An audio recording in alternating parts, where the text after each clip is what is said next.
하나님의 은혜와 평강이 산부 예배에 나오신 여러분에게 가득하기를 바랍니다. 여러분, 한 청년을 소개해 드리려고 하는데요, 한 청년이 있었는데 그 청년이 오랫동안 고시 준비를 했다라고 합니다. 고시 준비를 하다가 이제 고시 시험을 치르고 시험장에서 나오면서 이번 시험은 좀 잘 치른 것 같다라는 느낌을 받으면서 그 시험을 치르고 나왔다라고 합니다. 주관식으로 치러지는 이제 2차 시험이었는데 준비한 영역에서 시험 문제들이 나왔고, 또 그래서 잘 그 답을 적었다라고 합니다. 시험을 마치고 또 같이 본 친구랑 같이 우리 둘 다 아마 잘 될 거야 라는 이야기를 하면서 그 시험장을 빠져나왔다라고 합니다. 그런데 얼마 뒤에 이제 시험 결과가 발표가 되었습니다. 발표 결과를 봤는데 아쉽지만 그 합격자 명단에 그 청년의 이름은 있지 않았다라고 합니다. 그 청년은 한동안 발표자 명단이 나와 있는 그 화면만 덩그러니 멍하게 쳐다보았습니다. 그런데 잠시 뒤에 함께 시험을 본 그 친구에게 연락이 왔습니다. 야, 너도 합격했니? 나 합격했어 라고 그동안 같이 준비해줘서 너무나 고맙다고 그러한 연락이 왔습니다. 축하해 주어야 하는데 내가 그 친구를 축하해 줄 마음에 여유가 없었습니다. 그래서 그 친구의 전화를 받고 난 뒤에 기분을 전환하기 위해서 이제 핸드폰을 켜고 SNS를 보았습니다. 그런데 SNS를 보니 시험에 합격한 친구들의 학교 소식들이 올라오고, 또 취업에 성공한 친구들의 모습이 보이고, 결혼을 준비하거나 해외여행을 떠나는 친구들의 모습이 SNS에 나왔다라고 합니다. 위로를 받기 위해서, 허전한 마음을 채우기 위해서 핸드폰을 들여다보았는데 오히려 마음에는 쓸쓸함과 박탈감이 더 찾아오게 되었다라고 합니다. 왜 나만 제자리인지, 시험을 다시 준비해야 하는지, 왜 나만 이렇게 늦었는지, 하나님은 도대체 왜 내 기도에 응답하시지 않았는지 그렇게 생각을 했다라고 합니다. 이 청년은 바로 여러분 앞에 있는 바로 저입니다. 제가 회계사 고시를 공부하면서 마지막 세 번째 이제 시험의 결과를 받아들고 했던 그러한 순간이었습니다. 그러다가 문득 이런 생각이 들었습니다. 하나님은 왜 나만 이렇게 계속 먼 길로 가게끔 하시는 건지, 그런 생각이 문득 들었습니다. 사랑하는 여러분, 우리 인생에는 목적지가 보이지 않을 때보다 더 슬플 때가 있습니다. 더 힘들 때가 있습니다. 바로 목적지가 분명히 있는 것 같은데 하나님께서는 우리를 그곳에 바로 데려다 주시면 좋을 텐데 우리를 자꾸 옆으로 돌리고 계시는 것만 같은 그러한 느낌이 들 때입니다. 나는 빨리 가고 싶은데, 빨리 가면 이렇게 가면 될 것 같은데 그 길이 열리지 않는다는 것입니다. 나는 준비가 되었다라고, 나는 열심히 준비했어 라고 생각했지만 그 기회가 오지 않았고, 기도도 했지만 상황이 달라지지 않습니다. 다른 사람들은 앞으로 한 걸음 한 걸음 나아가고 있는 것 같은데 나만 광야를 맴돌고 있는 것 같은 그러한 생각이 들 때가 있다라는 것입니다. 오늘 민수기 21장의 이스라엘 백성들이 바로 그러한 길 위에 있다라고 이야기를 할 수가 있습니다. 이스라엘 백성들은 약속의 땅으로 곧장 들어가지 못하고 에돔 땅을 돌아가야 했습니다. 민수기 21장 4절은 그래서 이렇게 이야기를 합니다. 백성이 호로산에서 출발하여 홍해길을 따라 에돔 땅을 우회하려 하였다가 길로 말미암아 백성의 마음이 상하니라. 여기에서 마음이 상했다라는 이 단어는 히브리어 원어의 의미를 살려서 보면 영혼이 짧아졌다라는 의미로 해석을 할 수가 있습니다. 즉 더 이상 참을 마음의 여유가 없어졌고, 마음의 숨이 가빠졌고, 인내할 힘마저 다 바닥이 나버렸다라는 그러한 뜻입니다. 한국말로 표현하자면, 우리말로 표현하면 하나님 이제 더 이상 참지 못하겠습니까? 참지 못하겠습니다. 언제까지 저희를 이렇게 돌리실 겁니까? 언제까지 기다려야 합니까? 라는 그러한 질문을 하고 있는 이스라엘 백성들의 모습이다라는 것입니다. 그런데 문제는 그 길만 돌아가는 길이 되는 것이 아니라 길이 점점 멀어지자 그들의 시선이 잘못된 곳을 향해 있다라는 것에 있음을 우리는 기억해야 합니다. 그래서 첫 번째로 오늘 말씀은 이스라엘 백성들의 지친 마음은 결국 하나님의 은혜까지, 그 하나님의 놀라운 은혜까지 하찮게 여기게 된다라는 것을 알려주고 있습니다. 이스라엘 백성들은 그 길 때문에 마음이 상하자 하나님과 모세를 원망하기 시작했는데요, 우리 5절 말씀을 다시 한번 읽어보겠습니다. 백성이 하나님과 모세를 향하여 원망하되 어찌 우리를 애굽에서 인도해내어 이 광야에서 죽게 하는가? 이곳에는 먹을 것도 없고 물도 없도다. 우리 마음이 이 하찮은 음식을 싫어하노라 하매. 아멘. 여기서 이스라엘 백성들이 하찮은 음식이라고 부른 것은 무엇이겠습니까? 바로 우리가 잘 알듯이 만나입니다. 만나는 하나님께서 내려주신 그 광야에서 이스라엘 백성들의 배를 부르게 할 수 있는 그 생명의 양식이었습니다. 농사를 지을 수 없는 그 광야에서 수십만 명을 먹여 살리신, 매일매일 하나님이 그것을 주신 놀라운 기적의 음식이 바로 만나였다라는 것입니다. 여러분, 매주 우리 신강교회 식구들의 식사 준비하는 것도 힘들지 않습니까? 근데 하나님께서는 그 10만 명의 그 입을 매일매일 만나로 채워주셨습니다. 만나는 놀라운 은혜요, 하나님의 능력이 보이는 그러한 음식이었습니다. 하나님의 신실함이 그 만나에 담겨 있다라는 것입니다. 그런데 이스라엘 백성들의 지쳐버린 마음은 하나님의 기적이 눈앞에 있음에도 불구하고 이제는 그것을 하찮다라고 이야기하고 있다라는 것입니다. 그렇게 지친 마음은 하나님의 그 놀라운 능력을, 하나님의 놀라운 신실하심을 그렇게 하찮게 여기게 만드는 것입니다. 이스라엘 백성들이 처음에 만나를 볼 때는 어떠했습니까? 이것이 무엇인가? 만나라고 부르면서 하나님이 정말 우리를 먹이시는구나, 우리가 생각하는 방법이 아니라 하나님의 방법으로 이 수없이 많은 우리를 날마다 먹이시는구나 라는 고백이 담겨있는 음식이 바로 만나입니다. 그러나 그 은혜가 하루, 이틀, 매일, 매해 반복되자 그들은 그 감사가 익숙해져 버렸고 그 익숙함은 결국 불평으로 이어졌습니다. 매일 아침에 눈을 뜰 수 있는 것, 이렇게 예배 전에 나와서 하나님을 예배할 수 있는 것, 말씀을 들을 수 있고 기도도 할 수 있고 함께 나의 믿음을 나눌 수 있는 공동체가 우리에게 허락된 것, 오늘도 일할 수 있고 또 다시 돌아갈 집이 있는 것, 이러한 일상에서 사소한 일들을 우리가 날마다 감사할 수 있지만 그것들이 반복된다면 우리는 당연하게 여기게 된다라고 말씀은 이야기해주고 있습니다.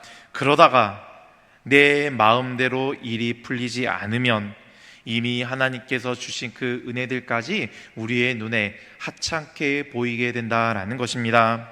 사랑하는 여러분, 우리가 정말 은혜를 받지 못해서 낙심할 때도 있지만 정말 그럴 때는 드물다라고 우리는 드물다라는 것을 알고 있습니다.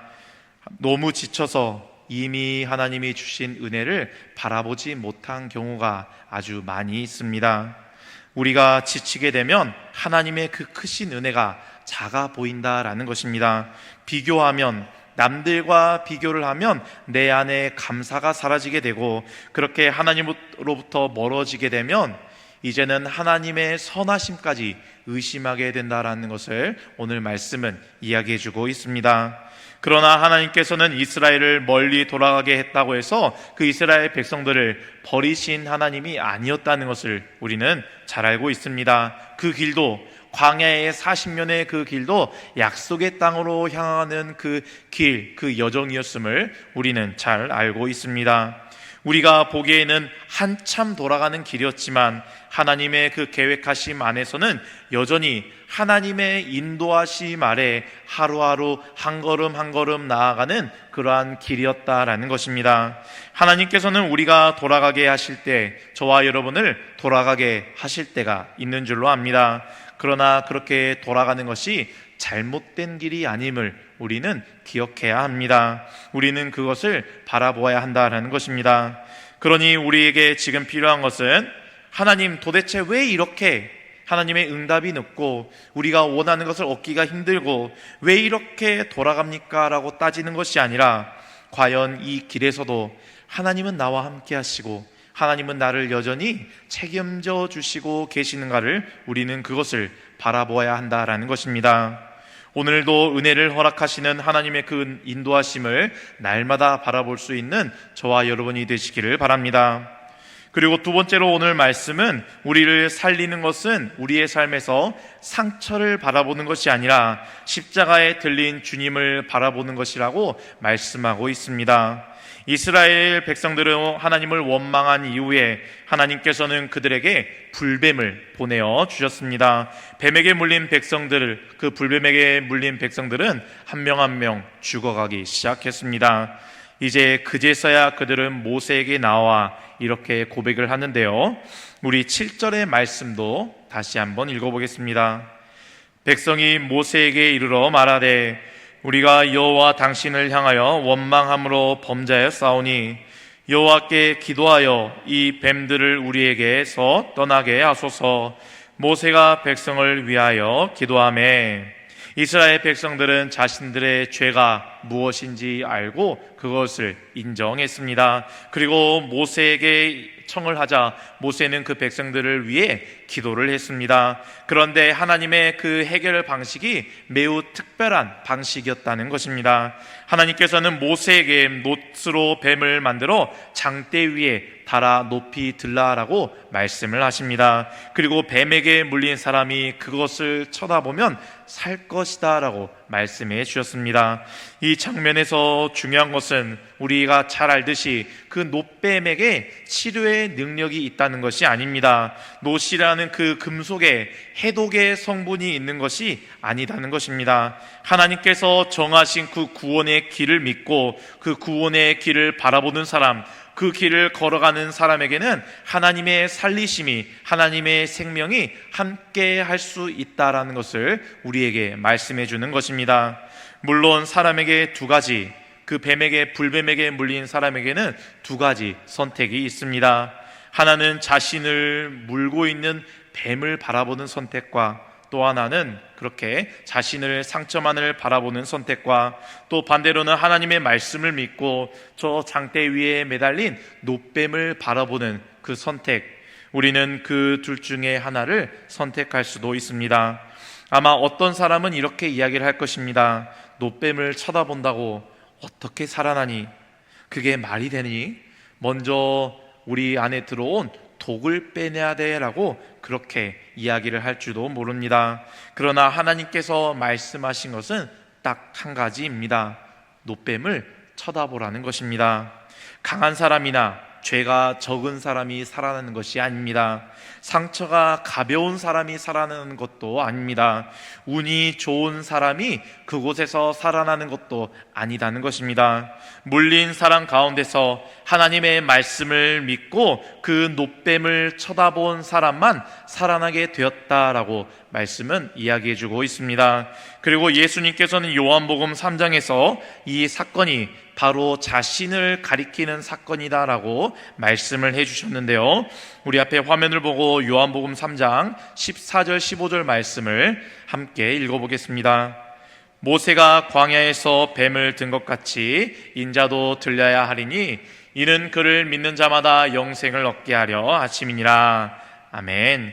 광야에서 놋뱀이 장대 위에 들린 것처럼 예수님께서도 십자가에 높이 매달아 들리게 되셨습니다. 죄가 없으신 예수님께서 우리의 죄를 짊어지시고 우리가 받아야 할 저주와 심판을 대신 당하셨다는 것입니다. 십자가에 달린 예수님을 바라본다는 것은 단순히 그냥 예수님만을 쳐다본다는 것이 아닙니다. 십자가만 바라본다는 것이 아닙니다. 내가 나를 구원할 수 없습니다. 내 노력만으로는 내 죄를 해결할 수 없고 죽음에서 벗어날 수 없습니다라는 고백을 가지고 십자가를 바라보아야 한다는 것입니다.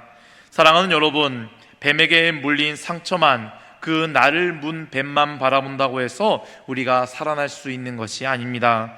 독이 퍼지는 속도를 계산할 수 있다고 해서 그곳에서 살아날 수가 있다는 것도 아닙니다. 자신은 문 그 뱀에게 복수한다고 해서 독이 사라지는 것도 아니다는 것입니다. 오늘 우리에게도 마찬가지입니다. 우리의 마음에는 여러 가지 독이, 여러 가지 불뱀이 우리를 찾아옵니다. 실패도 찾아오고 비교도 찾아오고 열등감도, 죄책감도, 또 다른 사람들에게 받은 상처도, 미래에 대한 두려움과 나는 안 돼라고 스스로를 향한 절망까지 저와 여러분에게 찾아온다는 것입니다. 그런데 우리는 자꾸 그 물린 곳만, 그 상처만 쳐다보게 되는 것 같습니다. 그러니 상처만 바라보고 있으면 그 상처가 우리의 정체성이 됩니다. 나는 실패했어, 나는 버림받았어, 나는 친구를 사귈 수가 없고 나는 사랑받을 수 없는 사람이야 라고 그렇게 스스로 좌절해버리게 된다는 것입니다. 하지만 예수 그리스도의 십자가는 저와 여러분에게 다른 정체성을 알려주고 있습니다. 내가 너를 위해 나의 목숨을 바쳤다. 너의 죄보다 나의 은혜가 크다. 너의 실패가 끝이 아니고 너는 죄에게 물렸지만 그러나 내가 그 모든 죄의 문제를 해결했다라고 말씀하시는 하나님의 그 음성을 들어야 한다는 것입니다. 우리를 살리는 것은 우리의 믿음이 얼마나 강하는가가 아니라 우리가 쳐다보는 그 구원자가 예수 그리스도가 얼마나 강하고 얼마나 능력이 있는지에 달려있는 것입니다. 떨리는 눈으로 십자가를 쳐다보아도 됩니다. 눈물을 흘리며 그 십자가를 바라보아도 됩니다. 완전히 이해되지 않아도 십자가를 바라볼 수 있습니다. 겨우 고개를 들 정도의 힘만 있으면 된다는 것입니다. 약한 믿음을 가지고 강한 하나님을 바라보며 예수 그리스도를 바라보는 사람이 강한 확신으로 자신을 바라보는 사람보다 더 안전하기 때문입니다. 그러니 우리의 시선은 상처에서 십자가로 옮겨져야 함을 기억하시기를 바랍니다. 그러니 물린 곳이 아니라 저 십자가에 들려 올려진 예수 그리스도를 바라보는 저와 여러분이 되시기를 바랍니다. 그런데 놋뱀의 이야기에는 놀라운 뒷이야기가 숨겨져 있습니다. 민수기 21장에서 하나님께서 사용하신 그 놋뱀은 오랫동안 이스라엘 백성들에게 보존되어 왔습니다. 그런데 그 놋뱀은 하나님의 놀라운 구원을 기억하게 하는 아주 소중한 유물이 되었다는 것입니다. 그런데 수백 년이 지난 뒤에 히스기야 왕의 시대에 문제가 터져 나왔습니다. 열왕기하 18장은 이렇게 이야기를 합니다. 그가 여러 산당들을 제거하여 주상을 깨뜨리며 아세라 목상을 찍으며 모세가 만들었던 놋뱀을 이스라엘 자손이 이때까지 향하여 분향함으로 그것을 부수고 느후수단이라 일컬었더라. 이스라엘 백성들이 그 놋뱀을 향하여 분향하고 있었다라고 이야기를 하고 있습니다. 하나님께서 한때 구원으로 사용하셨던 그 구원의 도구가 이제는 예배의 대상이 우상을 숭배하는 그 우상이 되어버렸다라는 것입니다. 그래서 히스기야는 그 놋뱀을 부수고 그것을 느후수단이라고 불렀다라고 말씀은 이야기하고 있습니다. 느후수단은 놋조각에 불과하다라는 그러한 의미입니다. 이것은 신이 아니야. 이것은 너희를 구원하는 구원주가 아니야. 이것은 그저 하나님께서 단순히 사용하셨던 놋조각에 불과하다라는 의미를 갖는 그러한 단어입니다. 민수기에서는 놋뱀을 바라보라고 하셨는데 열왕기 하에서는 놋뱀을 부수어 버리고 있습니다. 그 이유는 놋뱀이 변한 것이 아니라 사람들의 마음이 변해버렸기 때문입니다. 민수의 백성들은 놋뱀을 통하여서 하나님을 바라보았습니다. 그런데 그 히스기야 시대는 백성들은 하나님을 잊어버리고 그 놋뱀 자체를 우상으로 만들어 버렸던 것입니다. 사랑하는 여러분, 하나님께서 사용하시는 것은 너무나도 귀하지만 그것이 하나님이 될 수는 없습니다. 어떤 목회자가 큰 은혜와 사랑을 끼칠 수는 있지만 그 목회자가 예수님은 될 수가 없습니다. 어떤 찬양이 우리의 마음을 뜨겁게 감동시켜 줄 수는 있지만 그 찬양이 우리를 구원할 수는 없습니다. 어떤 교회와 공동체가 우리를 회복을 시킬 수 있을지라도 그러나 그 모든 것이 하나님을 대신할 수는 없다는 것입니다. 어떠한 기도 방법과 신앙의 훈련과 간증과 집회가 은혜의 통로는 될 수는 있지만 그러나 그 방법 자체에 능력이 있는 것은 아니다는 것입니다. 하나님께서 사용하시는 것들을 하나님처럼 붙들기 시작하면 그 은혜의 도구가 우상이 되어버릴 수가 있다는 것을 말씀은 이야기해주고 있는 것입니다. 그러니 신앙은 과거에서 하나님이 사용하셨던 놋뱀을 붙드는 것이 아닙니다. 바로 오늘 지금 우리와 함께 하시는 살아계신 예수 그리스도를 바라보는 것이 신앙이라는 것을 말씀은 이야기해주고 있습니다. 때로는 하나님께서 이렇게 우리 손에 들려있는 놋뱀이 있을 때, 우리의 손에 그런 놋뱀이 있을 때에 그것을 부수어 버리실 수도 있습니다. 의지하던 사람도, 익숙해졌던 환경도, 또는 은혜를 받던 방식도, 내가 붙들고 있었던 나의 계획과 나의 성공까지 모두 다 하나님께서는 내려놓게 하실 수가 있다는 것입니다. 우리는 그때 하나님께 묻게 됩니다. 하나님, 도대체 왜 이것들을 다 빼앗아 가십니까? 그러나 하나님은 말씀하십니다. 그것이 너를 살린 것이 아니다. 그것이 너를 구원하는 것이 아닙니다. 너를 구원하는 것은 그것도 아니고 물질도 아니고 그 방법도 아니고 너희들이 가지고 있는 것이 아니라 바로 나다. 그러니 나를 바라보라 라고 말씀하시는 것입니다. 히스기야는 그 놋뱀을 부수었지만 하나님의 구원의 역사를 부정했던 것이 아닙니다. 오히려 그 구원의 주인이 누구인지 분명하게 이스라엘 백성들에게 알려주고 싶어 했던 것입니다. 우리의 믿음도 이와 마찬가지로 하나님이 주신 선물을 붙드는 믿음에서 멈추면 안 됩니다. 선물을 주신 하나님을 바라보는 그 믿음으로 나아가는 저와 여러분이 되시기를 바랍니다. 사랑하는 여러분, 처음에 말씀해드린 그 저의 옛 청년의 그 시절을 다시 한번 생각해 보시기 바랍니다. 불합격의 그 결과를 받아보고 그것들을 바라본다고, 그것을 계속해서 바라본다고 현실은 달라지지 않습니다. 다른 사람보다 늦어졌다라는 느낌이 쉽게 없어지지는 않습니다. 그러나 그때 우리는 한 가지 다른 것을 선택할 수 있습니다. 바로 무엇입니까? 무엇을 바라볼지입니다. 계속해서 불합격한 나의 그 결과와 SNS를 통해서 다른 친구들과 나를 비교할 것인지, 아니면은 휴대폰과 컴퓨터는 내려놓고 저 십자가를 바라보며 말씀이신 하나님을 바라볼 것인지 우리는 선택할 수 있다는 것입니다. 그러니 오늘 말씀에서 여러분의 모습을 되돌아보며 우리의 방법과 우리의 생각과 우리가 가지고 있는 것을 의지하는 것이 아니라 저 십자가에 못 박히신 예수 그리스도를 바라보며 예수 그리스도를 의지하는 저와 여러분이 되시기를 바랍니다. 우리의 삶에 상처가 있을지라도, 실패의 아픔이 있을지라도 그 실패보다, 사랑보다 예수 그리스도를 바라보는 저와 여러분이 되시기를 바랍니다. 그럴 때 우리는 회복이 될 수가 있는 것입니다. 저 십자가에 들리신 예수 그리스도를 바라보며 하나님이 주신 회복을 경험하는 저와 여러분이 그 십자가를 통해 하나님께 나아가는 저와 여러분의 한 주가 되기를 주님의 이름으로 축원합니다.